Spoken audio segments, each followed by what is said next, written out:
The administration of elections is the responsibility of state and local officials. In a hearing on the Hill on Wednesday, Kirstjen Nielsen, the Secretary of Homeland Security, emphasized how serious the threat to our elections is and how our decentralized election system makes it tough for the federal government to put across-the-board protections in place. One of the huge jobs of DHS is to provide resources to state and local officials for election security.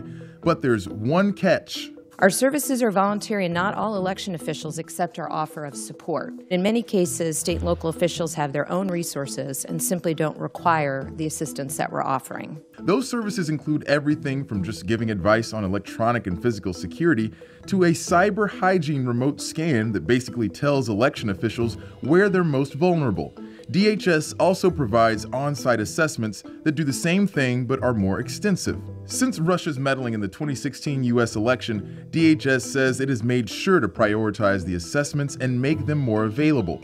But it doesn't seem like local and state officials are really taking advantage of them. Nielsen says only 19 states or localities have asked for the assessments for the 2018 midterms so far, but that DHS is prepared as more requests will likely roll in. We have made the commitment to prioritize resources that any state or locality that requests that, we will have it completed before the midterm election. After the 2016 election, there was concern that information sharing would be a big issue.